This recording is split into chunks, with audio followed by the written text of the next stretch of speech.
பொதுவாக இந்த காலத்திலே நமது வாழ்க்கையை மாற்றியமைக்க கடவுள் வருவார் என்ற ஒரு நம்பிக்கை. இன்னொரு பக்கம் நமது வாழ்க்கையை மாற்றியே அமைக்க முடியாது, அது விதியின் வழியில் தான் செல்லக்கூடியது என்று ஒரு நம்பிக்கை. கடவுளா விதியா, வாழ்க்கை அமைக்கப் போவது கடவுளா விதியா என்ற இரண்டு வினாக்களுக்கு நடுவிலே எனக்கு தோன்றிய ஒரு வழி, கடவுளும் விதியும் கலந்து நின்றாலும் கூட தெய்வப்புலவர் திருவள்ளுவர் சொல்வதைப் போல தெய்வத்தால் ஆகாதனே முயற்சிதன் மெய்வருத்த கூலி தரும் என்ற குரலின் அடிப்படையிலே ஒரு மனிதன் முயற்சி செய்தால் கண்டிப்பாக வெற்றியடைய முடியும் என்ற கருத்தை பதிய வைக்க விரும்பினேன். கருத்தை பதிய வைப்பது மிகவும் எளிது. ஆனால் கருத்தை ஆழமாக வேரூன்ற வைக்கும் என்றால் அனுபவங்களை கோர்க்க வேண்டும். அப்படித்தான் இந்த நூலிலே கிட்டத்தட்ட 45 வருடங்களுக்கு முன்னால் கடும் வெயிலிலே சுடும் தரையிலே நடந்து கொண்டிருந்த 4 மாத கர்ப்பிணி பெண்ணின் ஒரு வாழ்க்கை போராட்டத்தை படம் பிடித்திருக்கிறேன். அந்த 4 மாத கர்ப்பிணி பெண் தன் தலையிலே ஒரு குடத்தையும் இடுப்பிலே ஒரு குடத்தையும் சுமந்து கொண்டு நடு பகலிலே தண்ணீரை சுமந்து கொண்டு சென்றிருக்கிறாள். அப்போது அவளை இடித்த அந்த வாகனம், 2 சக்கர வாகனத்தின் விளைவால் அவள் கீழே சரிகிறாள். கீழே சரிந்த அந்த தாய், கர்ப்பிணி தாய், பக்கத்தில் இருந்த அரசு மருத்துவமனைக்கு எடுத்துச் செல்லப்படுகிறாள். அப்போது அங்கு அவளை ஆய்வு செய்த டாக்டர், அரசு ஆஸ்பத்திரியில் ஸ்கேன் பண்ணுறதுக்கு வசதி இல்லை, அதனால் எனக்கு தெரிஞ்ச உங்களுக்கு விலா எலும்பு முடிஞ்சிருக்குது, விலா எலும்பு முடிஞ்சிருக்கிறதுனால நம்ம கட்டு எதுவும் போட முடியாது, ஒருவேளை உங்களுக்கு அடி ரொம்ப பலமாகப்பட்டிருந்தா பிறக்கிற குழந்தை இறந்து பிறக்கலாம், இல்லைன்னா கருவிலையே ஊனமாக பிறக்கிறதுக்கு வாய்ப்பு இருக்குதுன்னு அந்த தாய்க்கு டாக்டர் அட்வைஸ் கொடுக்குறாரு. அப்படி அட்வைஸ் கொடுத்த போது அந்த தாய் சொல்கிறாப்புல, இதுக்கு என்ன வழின்னு கேட்குறப்ப அந்த டாக்டர் சொல்கிறாரு, ஒருவேளை இதெல்லாம் தவிர்க்க வேண்டும் என்றால் நீங்கள் பேசாமல் அந்த 4 மாத கருதான் பேசாமல் கலைச்சிருங்க, அடுத்த குழந்தைய பார்த்துக்கலான்னு சொல்கிறாப்புல. அதுக்கு அந்த தாய் ஒரு முடிவெடுக்கிறாள், இந்த குழந்தையை கொன்று நான் பாவியாவதை விட இந்த குழந்தையை சுமர்ந்து ஒருவேளை நான் இறந்து போனால் கூட பிரசவத்தின் போது பரவாயில்லை என்ற முடிவை எடுக்கிறாள். அப்படிப்பட்ட அந்த தைரியமான முடிவு, விதியை விளையாடுகின்ற அந்த முடிவுதான் இன்று உங்கள் முன்னே என்னை நிறுத்திருக்கிறது ஒரு கலெக்டராக. அவள் வேறு யாரும் இல்லை, எனது தாய்தான். பொதுவாக விதியை காரணம் காட்டி நாம் தப்பித்துக் கொள்கின்றோம். விதி நம்மை சோதிக்கிறது. இயற்கை எப்போதுமே ஒரு பொருளை பரிசாக கொடுப்பதற்கு முன்னால் நம்மை சோதிக்கும். சாதாரணமாக குழந்தை அழுகும்போது கூட எந்த அளவுக்கு அழுகிறான்னு பார்த்துட்டு தான் அப்பா அம்மா ஒரு பொருளை வாங்கி கொடுப்பாங்க. கடைக்கு போனால் பொருளை வேணும்னு அழுகிட்டு இருக்கும் குழந்தை. அப்படி கேட்கும்போது அப்பா அம்மா சாதாரண வாங்கி தர மாட்டாங்க. லைட்டாக சினுங்கினானா ஓகே தம்பி அடுத்த வட்டம் வாங்கலாம்னு சொல்லுவாங்க. இன்னும் கொஞ்சம் ஆழமாக அழுக ஆரம்பிச்சோன்னா அப்புறமா தான் தெரியும் இந்த பையன் நிறுத்த மாட்டான்னு சொல்லி ஏதோ ஒரு பொம்மையை வாங்கி கொடுப்பாங்க. அப்படித்தான் வாழ்க்கையில் இயற்கை உங்களை சோதிக்கிறது. அந்த சோதனையின் முடிவிலே தான் உங்களுக்கு பரிசு கொடுக்கப்படுகின்றது. இன்றைய காலகட்டத்திலே நமது இளைஞர்கள் சாதாரண தோல்வியை கூட தாங்கிக் கொள்ள முடியாத அளவுக்கு மனப்பான்மை வளர்த்துக் கொள்கிறார்கள். அப்படி இருக்கும்போது தனது உயிரையே பணயம் வைத்த ஒரு தாயின் கதைதான் இந்த கருவில் இருந்து கலெக்டர் வரை புத்தகத்தின் முதல் அத்தியாயம். இதற்கும் எனது அடுத்த வரும் தத்துவங்களுக்கும் என்ன தொடர்பு என்று நீங்கள் யோசிக்கலாம். பொதுவாக நமது வாழ்க்கையின் போக்கை வேறு ஒருவர் கையிலே கொடுத்துவிட்டு நாம் வேடிக்கை பார்ப்போமானால் அந்த வாழ்க்கை வீணான வாழ்க்கையாகத்தான் போய் முடியும். எனவே எனது முதல் தத்துவம், இந்த புத்தகத்திலே ஊடுருவிக்கின்ற முதல் மிகப்பெரிய தத்துவம், உங்கள் வாழ்க்கைக்கான பொறுப்பை நீங்கள் கையில் எடுக்க வேண்டும். சாதாரணமான விஷயம் தானே சார், இதை போய் பெரிய தத்துவம் சொல்றீங்களே அப்படின்னு சொல்லுவாங்க. இது சாதாரணமான விஷயம்தான். சாதாரணமான விஷயம் தான் தத்துவமே. என்ன தத்துவம்னா, நான் பொதுவா ஒரு விஷயத்தில் தோத்துட்டோன்னு வச்சுக்கோங்களேன், தோத்ததுக்கு பக்கத்து வீட்டுக்காரன் காரணம், நான் பரீட்சைக்கு படிக்கும்போது டிவியை நல்லா பார்த்து வச்சுட்டு இருந்தேன். அதனால் எனக்கு படிக்க முடியல. பரீட்சைக்கு போகும்போது எனக்கு பேனா சரியாக ஒர்க் ஆகலை, இல்லை என்னை விட பக்கத்து வீட்டுக்காரர் எல்லாம் படிச்சுட்டான், அதனால் என்னால் வர முடியல. இப்படியெல்லாம் நொண்டி சாக்குகள் நம்ம சொல்லிக்கிட்டு இருப்போம். ஆனால் எப்போதுமே தோத்தவன் 1000 காரணம் சொல்லுவான், ஜெயிச்சவனுக்கு ஒரே ஒரு காரணம் தான் இருக்கும். அது என்னன்னா, அந்த தோல்வி எல்லாத்துக்கும் நான் தான் பொறுப்புன்னு பொறுப்பெடுத்துக்கிறான் இல்லையா, அதுதான் அவன் செய்கிற முதல் விஷயம். அந்த மாதிரி தான் கிட்டத்தட்ட 25 வருடங்கள் 28 வருடங்களுக்கு முன்னே 1997ஆம் வருடம் நான் +2 படிச்சுட்டு இருந்தேன். தமிழ்நாட்டில் இருக்கின்ற சாதாரண அரசு பள்ளிக்கூடத்திலே மருத்துவராக வேண்டும் என்ற கனவோடு +2 தேர்வை கஷ்டப்பட்டு எழுதினேன். அதுக்கப்புறம் அந்த காலத்தில் ஒரு என்ட்ரன்ஸ் எக்ஸாமினேஷன் இருந்தது சார். அந்த என்ட்ரன்ஸ் எக்ஸாமினேஷன்ஸுக்கு அப்போல்லாம் நுழைவுத் தேர்வுக்கு, இப்போ இருக்கிற நீட் கோச்சிங் மாதிரி அப்பையும் கூட நுழைவுத் தேர்வுக்கு கோச்சிங் இருந்தது. ஏற்கனவே என்னுடைய அரசு பள்ளிக்கூடத்தில் ஆசிரியர்கள் இல்லாத பற்றாக்குறை, கட்டமைப்பு இல்லாத பற்றாக்குறை. இந்த சமயத்திலே மருத்துவராக வேண்டும் என்றால் மினிமம் ஒரு கோச்சிங் இன்ஸ்டியூஷனில் ஜாயின் பண்ண சொல்லி நான் முயற்சி பண்ணலாம்னு நினச்சேன். அப்போ பணம் ஒரு பற்றாக்குறையாக இருந்தது. பரீட்சை எழுதி முடித்த உடனே வீட்டில் வந்து உட்காந்து மேலே பார்த்து யோசிச்சுட்டு இருந்தேன். அப்போ எங்கள் அம்மா வந்தாப்புல, வந்துட்டு என்ன தம்பி யோசிச்சுட்டு இருக்கேன்னு கேட்டாப்புல. இந்த மாதிரிம்மா நான் +2 எக்ஸாம் முடிச்சுட்டேன், டாக்டர் ஆகணும்னா நான் வந்து என்ட்ரன்ஸ் எக்ஸாம்லாம் எழுதணும், அதனால் மதுரையிலலாம் போய் படிக்கணும் கோச்சிங்கு, அதுக்கு படிக்கிறதுக்கு பணம் தேவைப்படும், என்கிட்ட பணம் இல்லை, என்ன பண்ண யோசிச்சுட்டு இருக்கேன்னு சொன்னிச்சு. பணம் இல்லாத உனக்கு ஒரு குறை இல்லைப்பா, மனம் இல்லைன்னு நினைக்கிறவனுக்கு அப்படின்னாப்புல. பரவாயில்லம்மா, நீங்கள் வந்து இங்கே நான் உட்காந்து படிச்சுக்கிறேன், சொந்தமாகவே படிச்சுக்கிறேன்னு சொன்னேன். பரவாயில்ல, நீ இன்னும் கவலைப்படாத, நாளைக்கு காலையில் நீங்கள் மதுரைக்கு கோச்சிங் போகிறதுக்கு ரெடி ஆகும் அப்படின்னு சொன்னாப்புல. எனக்கு புரியவே இல்லை அம்மா என்ன பண்ண போகிறாங்கன்னு. அடுத்த நாள் காலையில் என்னை எழுப்பினாப்புல. கையில் ஒரு மஞ்சள் பை இருந்தது. அந்த மஞ்சள் பையில் கொஞ்சம் பணம் இருந்தது. அந்த பணம் வந்து எப்படி வந்துச்சுன்னு யோசிக்கும் போது தான் எங்கள் அம்மா கழுத்தில் இருந்த தாலி செயினை வந்து அடகு வச்சு அந்த பணத்தை வந்து எங்கள் அம்மா கொடுத்துருந்தாங்க. ஸோ அந்த 4000 ரூபாய் 4900 ரூபாய் பணத்தை எடுத்துக்கிட்டு நான் மதுரைக்கு கோச்சிங் இன்ஸ்டியூட்டில் போய் ஜாயின் பண்ண போனேன். அங்கே போனால் எனக்கு இருந்த சூழ்நிலையில் வெறும் கட்டணம் கட்டுறதுக்கு மட்டும் தான் பணம் இருந்தது. அப்படிப்பட்ட சூழ்நிலையில் போய் தங்கி படிக்கிறதுக்கு விடுதியில் செய்கிற அளவுக்கு பணம் இல்லை. அது தெரிஞ்ச நண்பர்கள் கூட தங்கி இருந்து படிக்க ஆரம்பித்தேன். எப்படியாவது டாக்டர் ஆகுன்னு சொல்லி ரொம்ப கஷ்டப்பட்டு படித்தேன். கஷ்டப்பட்டு படித்த போது நான் நினைச்ச மாதிரியே +2 மார்க் நல்லபடியாக வந்தது. நினைச்ச மாதிரியே என்ட்ரன்ஸில் கூட 50 out of 50 வந்தது. ஆனால் கடைசியில் வந்து செலெக்ஷன் பண்ணும்போது எனக்கு வந்து தனியார் மருத்துவக் கல்லூரியில் கட்டணம் கட்டி படிக்கிற வகையில் தான் மருத்துவ சீட்டு கிடைச்சது. ஆனால் எனக்கு அப்போ இருந்த சூழ்நிலையில் கோச்சிங் இன்ஸ்டியூட்டில் கட்டுறதுக்கே பணம் இல்லாத இருந்த சூழ்நிலையில் மருத்துவக் கல்லூரியில் போய் படிக்கிற அளவுக்கு எனக்கு வசதி இல்லை. அதனால் எனக்கு அப்போது கிடைத்த அரசு கால்நடை மருத்துவக் கல்லூரியில் இலவச சீட்டாக நான் வந்து வெட்டரி ஜாயின் பண்ணேன். அப்படி ஜாயின் பண்ணதுக்கு அப்புறம் என்ன பண்ணலான்னு யோசிச்சுட்டு இருந்தேன். ஏன்னா ஏற்கனவே ஒரு கனவு கண்டு MBBS டாக்டர் ஆகணும் கனவு கண்டேன். கனவு காண்டது பழிக்கவில்லை. என்ன பண்ணலான்னு யோசிச்சுட்டு இருந்தப்போ தான் வெட்டரி ஜாயின் பண்ணேன். வெட்டரி ஜாயின் பண்ணதுக்கப்புறம் எனக்கு ஒரு சிறு உந்துதல் ஏற்பட்டது. எப்படியாவது வாழ்க்கையை சாதித்து காட்டணும் அப்படின்னு நினச்சிட்டு இருக்கும்போது எங்கள் ஸ்கூலுடைய ஆண்டு விழாவுக்கு ஒரு பரிசு அளிக்கிறதுக்காக கூப்பிட்டுருந்தாங்க. நான் ஸ்கூலில் 2வது ரேங்க் வாங்கியிருந்தேன். ஸோ என்னை வந்து பரிசு கொடுக்க வந்தபோது அன்னைக்கு விருதுநகர் மாவட்ட கலெக்டராக இருந்த ராஜாராமன் அவர் வந்து பரிசு கொடுக்க வந்திருந்தார். அவர் விழா மாடியில் ஏறி பரிசு கொடுக்க சென்ற போது நீ என்னவாக விரும்புகிறேன் எனக்கு ஒரு கொஸ்டின் கேட்டார் சார். அப்போ நான் சொன்னேன், சார் நானும் உங்களை மாதிரி கலெக்டர் ஆகணும் அப்படின்னு சொன்னேன்.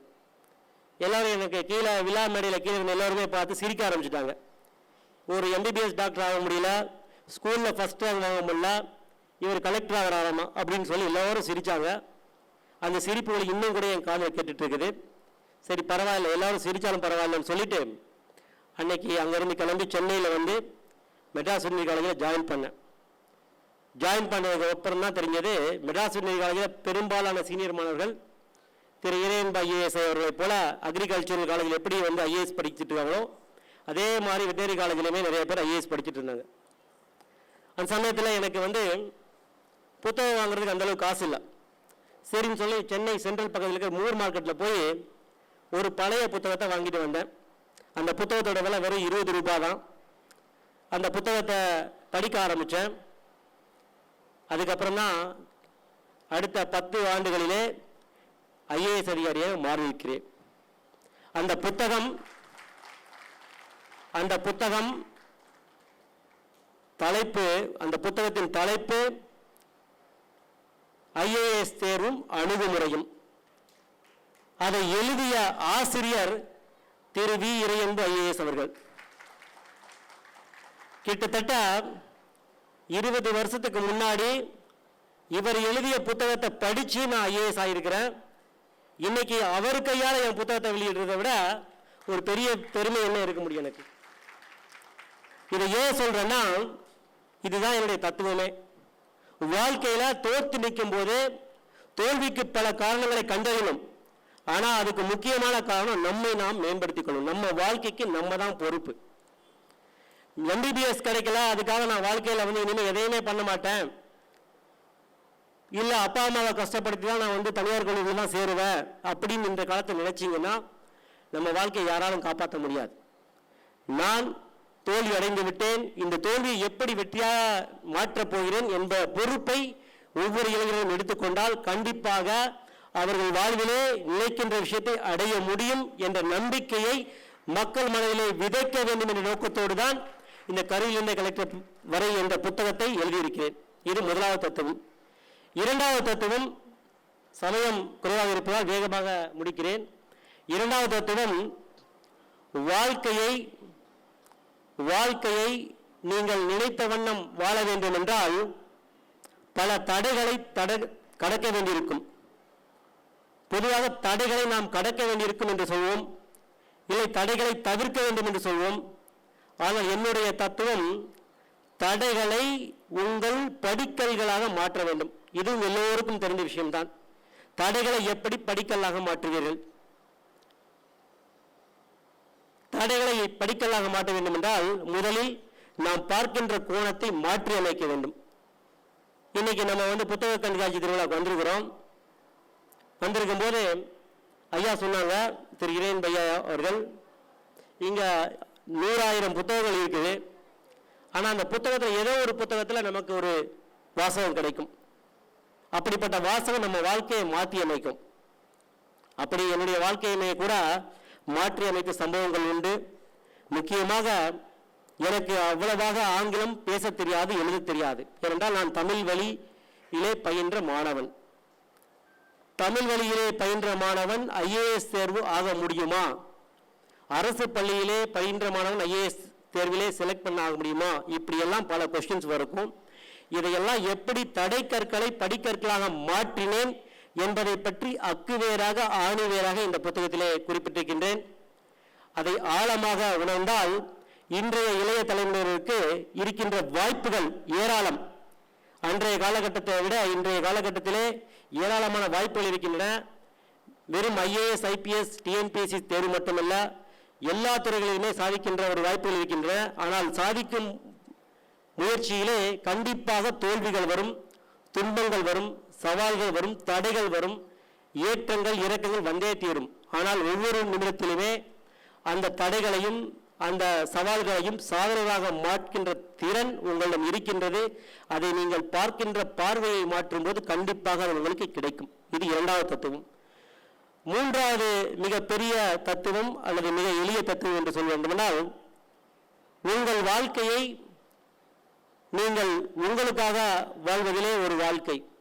பொதுவாக நாம் எல்லோரும் கூட சாதாரணமாக கனவு காண்போம். ஒரு வீடு கட்டுறோம், ஒரு கார் வாங்கணும், நல்லா செட்டில் ஆகணும், இப்படி கனவு காண்போம். ஆனால் அது ஒரு வாழ்க்கை. ஓகே, குறைந்தபட்சம் அது ஒரு வாழ்க்கை. நாம் ஒரு வாழ்க்கை வாழ்கின்றோம், அது சிறப்பாக வாழ வேண்டும் என்று நினைப்பது இயல்பு.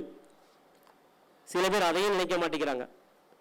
யார் தோல்லையா சவாரி செய்யலாம் நினைக்கிறாங்க, அது அடுத்த விஷயம். இரண்டாவது முக்கியமான விஷயம், வாழ்க்கையில் இரண்டாவது முக்கியமான விஷயம், வாழ்க்கை வாழ்வதற்கான நோக்கம் தேவை. நாம் ஒரு பதவியை அடைந்துவிட்டோம் என்றால் நாம் தனிப்பட்ட முறையிலே சந்தோஷமாகவும் சிறப்பாகவும் வாழ முடியும்.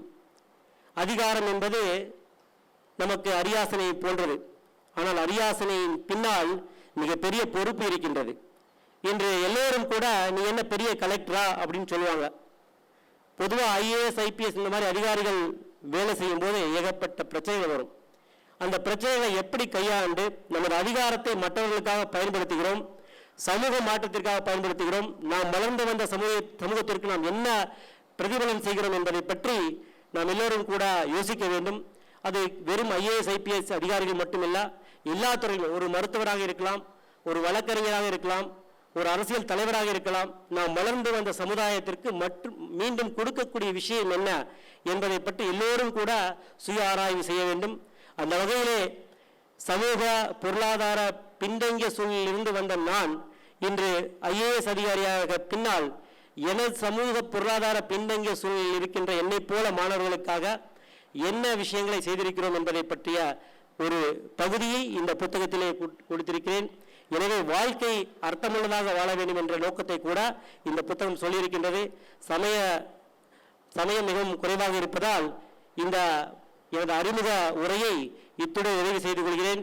இந்த கருவில் இருந்து கலெக்டர் வரை புத்தகம் கண்டிப்பாக இளைஞர்களின் எதிர்காலத்தை மாற்றியமைக்கும் ஒரு சக்தியாக மாறும் என்ற நம்பிக்கை எனக்கு இருக்கிறது. அந்த வகையிலே எனது குருவாக ஆசானாக கருதுகின்ற திரு விரையன்பு ஐஏஎஸ் அவர்களின் ஆசீர்வாதத்தோடு இந்த புத்தகத்தை வெளியிட்டதற்கு எல்லோருக்கும் கூட நன்றி தெரிவித்து விடைபெறுகின்றேன். நன்றி, வணக்கம். வணக்கம் சார், என் பேர் மங்கள வைஷ்ணவி.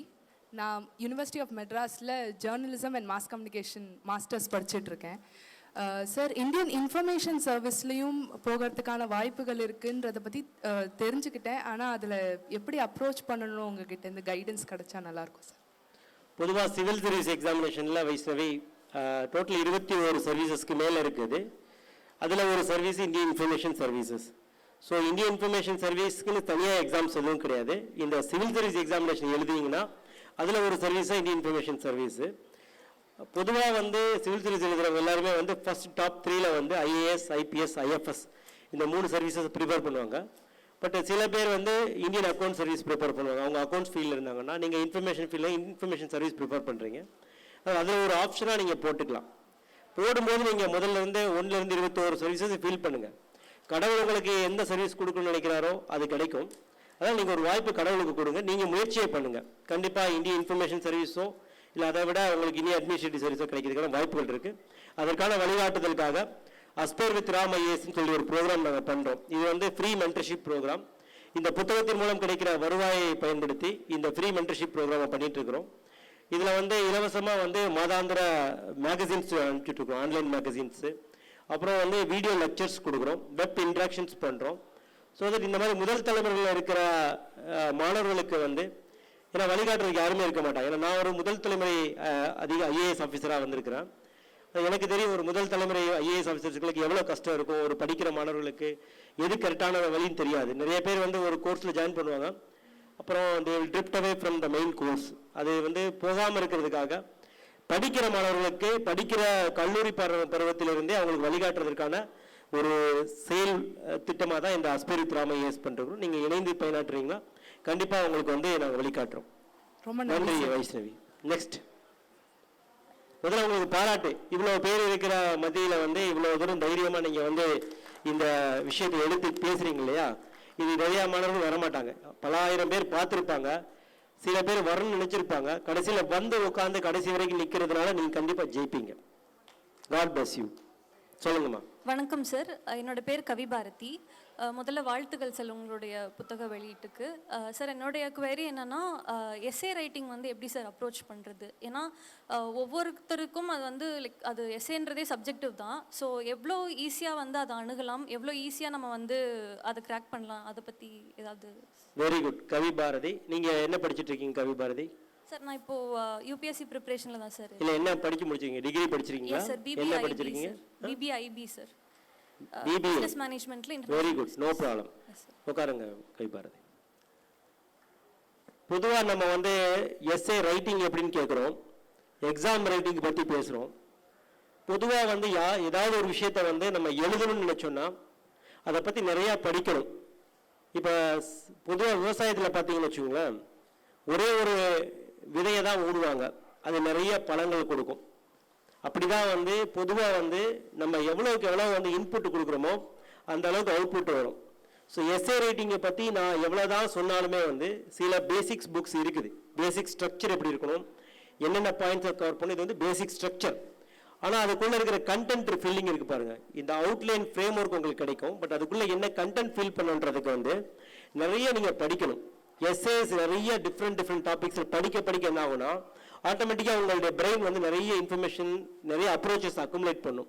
அப்புறம் உங்களுக்குன்னே ஒரு ஸ்டைல் உருவாகும். இப்போ நான் வந்து இன்னைக்கு இந்த புத்தகம் எழுதியிருக்கேன்னா, இந்த புத்தகம் ஒரு புத்தகம் எழுதுறதுக்கு முன்னாடி நான் நிறைய புத்தகங்களை சின்ன பிள்ளையிலேருந்து படிச்சிருப்பேன்.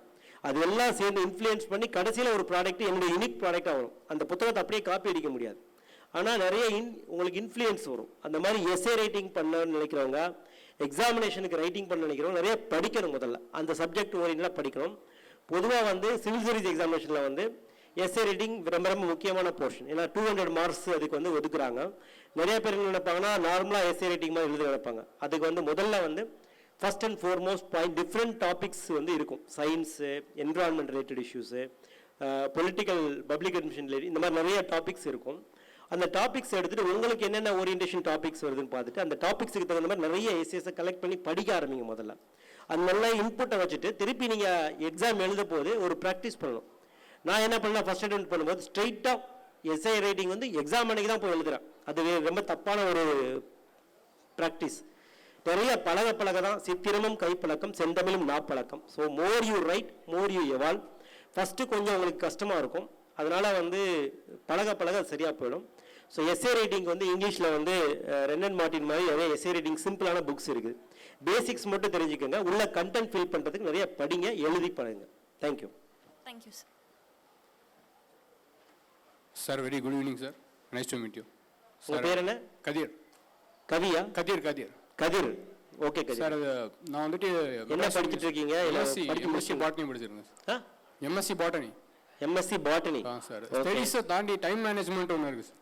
நீங்கள் எப்படி அதை இது பண்ணீங்க சார்? ஃபர்தராக இப்போ இருக்கிற டைம் பீரியடில் டைம் மேனேஜ்மெண்ட் பற்றி உங்களுடைய opinions? Okay, very good. Time மேனேஜ்மெண்ட்ன்றது வந்து வெறும் சிவில் சர்வீஸ் ப்ரிப்பரேஷன் மட்டும் கிடையாது, லைஃப்ல ரொம்ப முக்கியமான ஒரு விஷயம். ஏன் அப்படி சொல்கிறேன்னா, இன்றைக்கி வந்து நம்ம நிறையா விஷயம் வந்து ப்ரியாரிட்டைஸ் பண்ண மாட்டேங்கிறோம். ஒரே நேரத்தில் பல வேலையை செய்கிறதும் தேவையில்லாத வேலையை முதல்ல செய்கிறதும் தான் நிறையா டைம் வேஸ்டர்ஸுக்கு முக்கியமான காரணம். சிவில் சர்வீஸ் படிக்கும்போது கூட நீங்கள் ப்ரியாரிட்டைஸ் பண்ணணும். உங்களுக்கு வந்து டோட்டலாக வந்து ஒன் டே 24 ஹவர்ஸில் வந்து 6 to 8 ஹவர்ஸ் ஸ்லீப்பிங் ஹவர்ஸ் விட்டுட்டிங்கன்னா திருப்பி 2 to 3 ஹவர்ஸ் வந்து சாப்பிட்றதுக்கு மற்ற வேலைக்கெலாம் போயிடும். ஸோ 4 ஹவர்ஸ் போய்டும். ஸோ 12 ஹவர்ஸ் போயிடுச்சுன்னா மிச்சம் 12 ஹவர்ஸ் இருக்குது. இந்த 12 ஹவர்ஸில் வந்து டிஃப்ரெண்ட் டைம்ஸில் வந்து டிஃப்ரெண்ட் கைண்ட்ஸ் ஆஃப் உங்களுக்கு வந்து தாட் ப்ராசஸ் இருக்கும். ஃபார் எக்ஸாம்பிள் வந்து காலையில் ஒரு சப்ஜெக்ட் நல்லாவே புரியும், சில சப்ஜெக்ட் ஈவினிங் படித்தா நல்லாயிருக்கும். அது உங்களுக்கு தான் தெரியும், ஒவ்வொருத்தரையும் பொறுத்து மாறுபடும். ஸோ நீங்கள் சிவில் சர்வீஸ் படிக்கும்போது டோட்டல் அவைலபிள் டைமை வந்து டெய்லி பேசிஸில் பிளான் பண்ணணும், என்னென்ன சப்ஜெக்ட்லாம் எப்பப்போ படிக்கணும் அப்படின்னு சொல்லிட்டு. இது முக்கியமான ஆஸ்பெக்ட். இப்போ எப்படி நம்ம வந்து பணத்துக்கு பட்ஜெட்டிங் பண்ணுறோமோ அது மாதிரி டைமுக்கு பட்ஜெட்டிங் பண்ணணும். பொதுவாக வந்து என்ன பண்ணுவோம், எக்ஸாம் ப்ரிப்பேர் பண்ணும்போது நமக்கு ரொம்ப பிடிச்ச சப்ஜெக்ட் வந்து ரொம்ப நேரம் படிச்சுட்டே இருப்போம். பட் ஆனால் சிவில் சர்வீஸ் எக்ஸாமினேஷன் வந்து உங்களுடைய பண்டிதன் ஆக்குறதுக்காக படிக்கிற விஷயம் கிடையாது, அது வந்து மார்க் ஸ்க்ரீன் பண்ணுறதுக்காக படிக்கிற விஷயம்.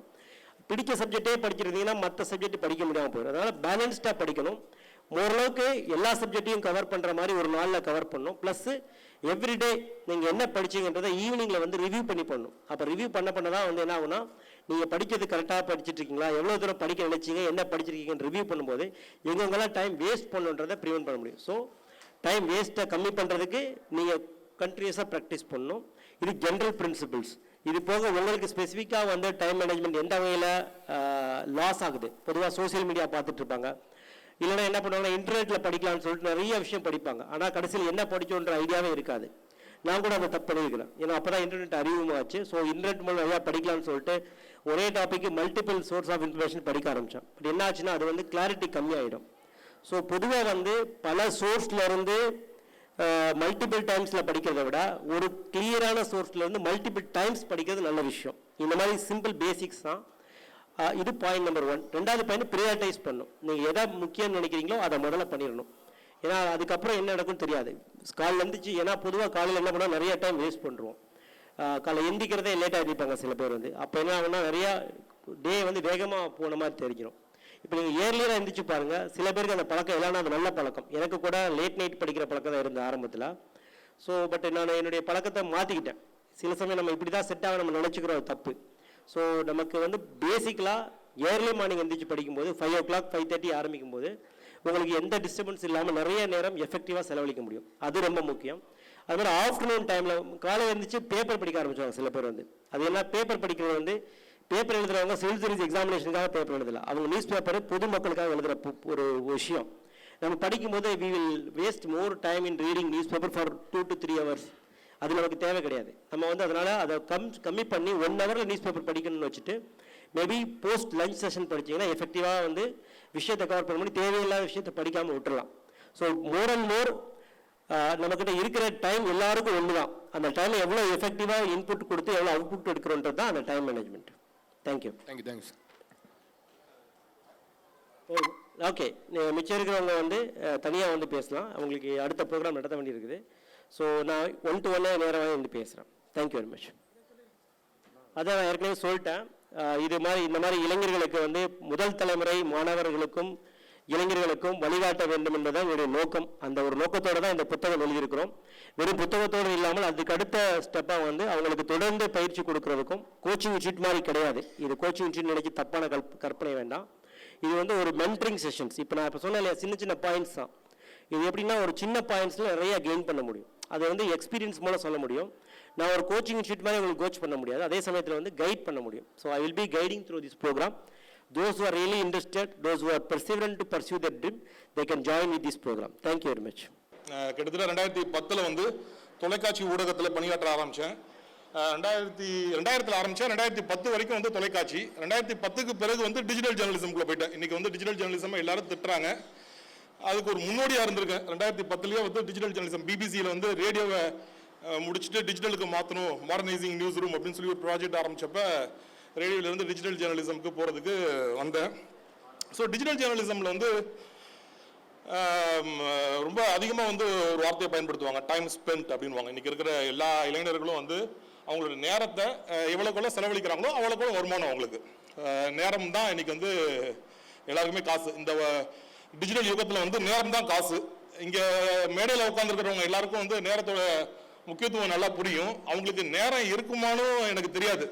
அவங்க ஆற்றுற பணி, அவங்க ஏற்றிருக்கிற பொறுப்புகளுக்கு வந்து மத்தியில் வந்து அவங்கள வந்து நான் வந்து ஆரம்பத்தில் வந்து அவங்க ஒரு சிறந்த மாணவர்களாக இருந்ததுனால தான் ஐஏஎஸ் ஆனாங்க, சிறந்த மாணவர்களாக இருந்ததுனால தான் பெரிய தலைவர்கள் ஆனாங்க அப்படிங்கிறத புரிஞ்சுக்கிட்டேன். அவங்க சிறந்த மாணவர்களாக இருந்ததுனால தன்னை அறியாமலேயே ஒரு சிறந்த குருமாராகவும் உருமாறிட்டே இருந்திருக்கிறாங்க. அவங்க வந்து அதை ஒரு பொறுப்பாகவே எடுத்து இங்கே இருக்கிற ஒவ்வொருத்தரும் வந்து கான்ஷியஸ் கன்சியூமர்ஸ்ன்னு சொல்லுவோம். டிஜிட்டல் ஜேர்னலிசமில் வந்து கான்ஷியஸாக வந்து கன்சியூம் பண்ணுற ஆட்களுக்கு நம்ம ஜேர்னலிசத்தில் வந்து செய்திகளை கொடுக்கணும் அப்படின்றத வந்து பேசுவோம். அப்போ அந்த மாதிரி வந்து ஒரு ரொம்ப கான்ஷியஸாக வந்து நம்ம ஒரு பொறுப்பு மிக்கவர்களாக இருக்கணும் அப்படிங்கிறத உணர்ந்து பொறுப்பு மிக்கவர்களை உருவாக்கணுன்றதுல வந்து ரொம்ப சிரத்தை எடுத்து இன்னைக்கு பெங்களூர்ல பணியாற்றி இருக்கிறவர் வந்து இன்னைக்கு சென்னையில வந்து இந்த புத்தகத்தை வந்து அறிமுகப்படுத்தணுன்ற அவசியமே அவருக்கு கிடையாது. இன்னைக்கு இருக்கிற அவருக்கு வேலை பழுவுக்கு மத்தியில வந்து இப்படி ஒரு நிகழ்ச்சியை நடத்தணுன்ற அவசியமே அவருக்கு கிடையாது. பட் அவருடைய அந்த ஆர்வம்ன்றது வந்து யாராவது இதை படிச்சு தெரிஞ்சிட மாட்டாங்களா, டிஜிட்டல்ல மட்டும் கன்சியூம் பண்றவங்க புத்தகம் படிக்கிற பழக்கத்தை ஏற்படுத்திக் கொள்ள மாட்டாங்களா அப்படிங்கிறது மட்டும் இல்லாம வரலாறு அப்படிங்கிறது வந்து வெற்றியாளர்களோட வாழ்க்கை. வெற்றியாளர்கள் அப்படிங்கிறப்ப நம்ம வந்து ராஜராஜ சோழன், ராஜேந்திர சோழன் அவங்கள பத்தி மட்டும் பேசுறது மட்டும் இல்லாம இவர் ஐஏஎஸ் ஆஃபீஸர், இவரோட வாழ்க்கை வரலாறு நம்ம எதுக்கு தெரிஞ்சுக்கணும் அப்படின்னாக்கா, நம்ம வண்டியை வந்து கார் ஓட்டுறவங்க இருந்தாங்கன்னா கார் ஓட்டும் போது இல்லை பைக் ஓட்டுறவங்களா இருந்தால் பைக் ஓட்டும் போது ஒரு மிரர் கொடுத்துருப்பாங்க. அந்த மிரர் மூலமா பின்னாடி பார்க்கறதுக்கு வசதியா இருக்கும். அதை எதுக்கு நம்ம பார்க்கணும்னா பாதுகாப்பாக வண்டியை செலுத்துறதுக்கு. அப்போ இன்னைக்கு இருக்கிற நம்ம வந்து பாதுகாப்பாக நம்ம வாழ்க்கையை முன்னேற்றி, அதாவது மாற்றம்ன்றது தான் மாறாதது, அந்த மாற்றம் வந்து நல்ல மாற்றமாக இருக்கிறதுக்கு இந்த மாதிரி மனிதர்களோட வாழ்க்கையை நம்ம தெரிஞ்சுக்கிட்டோம்னா அந்த மாற்றம் சிறந்த மாற்றமாக இருக்கும். இப்படி ஒரு வாய்ப்பை நமக்கு ஏற்படுத்தி கொடுத்தவங்களுக்கு நன்றி சொல்லணும் அப்படிங்கிறதுக்காகவே இந்த மேடையை நான் பயன்படுத்திக்கிறேன். நன்றி, வணக்கம்.